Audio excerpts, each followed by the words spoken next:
Hey guys, welcome back to part 2. Before we forget, go ahead and subscribe, share, and like this video. Alright, so what are we going to do today? One of the more exciting things. We're putting on the roof.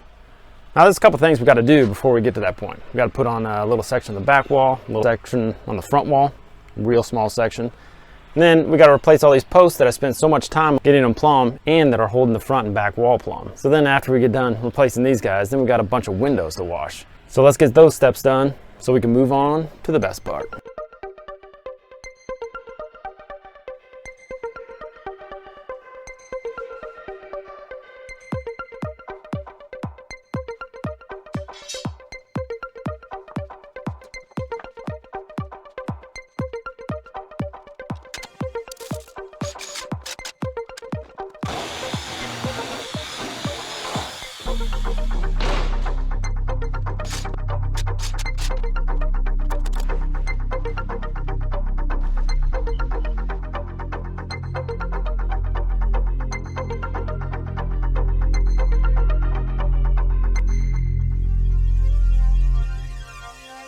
So why are we replacing these posts? Well, there's a good reason. The original pitch on this roof, as designed, is about a 1-3 pitch, which is greater than the 1-4 pitch, which is typical minimum standard. Well, I wanted it steeper than that. Just so happens I bought these windows for the next greenhouse, but I'm going to put them into this one. Since I have these, and I'm going to use these, I'm going to use the angle on the window to set the pitch of the roof. Now this window is about a 47-degree angle, which is a pretty extreme pitch. This steeper pitch will do two things for me. One, it'll shed the snow, letting the sun in, but shedding that snow will also reduce the snow load. Since I was replacing these posts anyway, I went ahead and notched out the posts. I notched them so a 2x8 would fit right in them. This ensures that the post is holding up the 2x8 instead of just some screws. This helps the rigidity and the strength. So while cutting out this notch, I just set my circular saw to the depth of a 2x material. I cut it acrossways, and then I cut the sides, and then I finished it off with a reciprocating saw. This gave us the notch that we needed. So instead of cutting the posts off at the top, I went ahead and measured. Once again, I got my level line out at night, made the marks on the existing posts, and found out how far off they were. And then I cut each post and numbered them so that when I got them up, the tops will all be level. No need to go and cut with a circular saw 10 feet in the air when there's another way to do it. So I cut one of the boards at 47 degrees. I knew my angle was either 47 degrees or 43 degrees based on the math. Now it was close, but it wasn't exactly right. When I put the level on this edge with the board in place, it was a little bit off. The level had to come down here for it to be level. So I moved it down. I made the mark of the actual level line with the board up, and then I brought it back to my shop. So I cut a 43-degree board, and I know you're going to think I'm bullshitting you. Line it up with the board. It almost looked like I traced that line. 43 degrees is definitely my angle.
I had a bunch of these scrap pieces laying around. I was about to throw them away actually.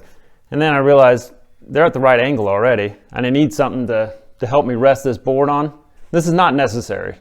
Don't don't go out of your way to make this happen. But if you're already cutting those ends off, you already have these on hand. So I just nailed them in. These will rest right on the supports and make my job easier, which happens to be one of my goals. I did the basic layout here on my garage floor. That way, instead of standing 10 feet in the air with all the supplies on site, I can just sit here on my garage floor and wonder what I did wrong. So in this case, it worked out pretty well. I knew all my angles were either 43 degrees or 47 degrees. In most cases, it's 43.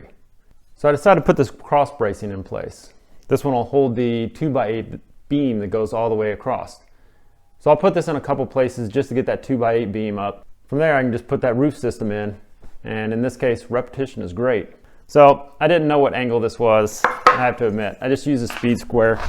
I put it up against the 2x8, or what is simulating my 2x8. And then I drew a straight line. I put the board on, traced it out, checked on my miter saw. It wasn't 43, it was 47. So now I know I got one of these cut. I'll cut a couple more of these, and then I think we're actually onto the roof. All right, so we're kind of on the roof. So the next step, I got to put the header across the top of the walls. Also, this wall was 1.5 inches shorter than the other walls. I put this piece in instead of a header. It doesn't matter. So I'm putting another 1.5 inch board on here, and then we'll put a row of 2x4s across here, just like you would in normal framing. The key is you want to overlap every joint. It ties the walls together basically.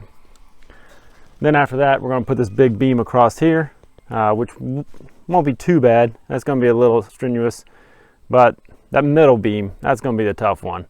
So I'll be sure to video it, so if I have epic fails, that you'll see them, or if I struggle, once again, you'll see that as well. All right, let's get to work.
All right, so this happened.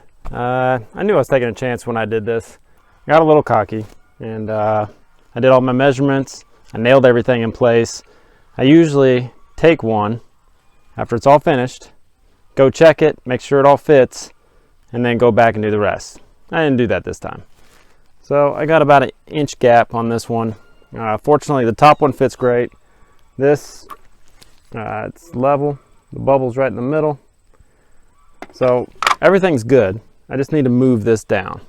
Fortunately, I only did that 26 other times. So I'm going to undo this, and then we'll get back to doing the roof.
All right, so I would like to add one thing before I end this video.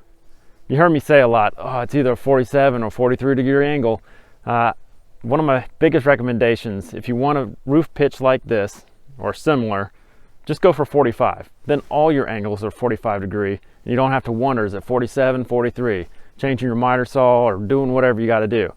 Just go with 45, and it's always 45. One of the other things you saw me learn was once you have one rafter you think is perfect, go set it in place. Go find out if it is in fact perfect before you cut, nail, and do all the other things to that rafter, so that you don't make the same mistake 26 times like I did. It'll save you time and save you a lot of effort. I'd also like to point out that you see me use a lot of different tools. You don't need a lot of tools to do this, guys. Circular saw and a hammer would be the minimum. I do recommend a miter saw because it makes it a lot easier, especially once you get up to that roof and you're cutting those angles. Doing it with a small miter saw, like those old box ones, or a circular saw, really gets tedious. Also, putting on the walls, it's nice to have a table saw, but this can also be done with a circular saw. So really, 3 tools: circular saw, hammer, and a miter saw. That's pretty much it. Don't think it's so overwhelming that you can't also accomplish a simple build. All right, go for it, guys. Hey guys, well, I guess we made it to the end of the part 2. Got all the rafters up. I did add a 2x4 on each corner. This gave me the support I need to finish out the rafters on each end.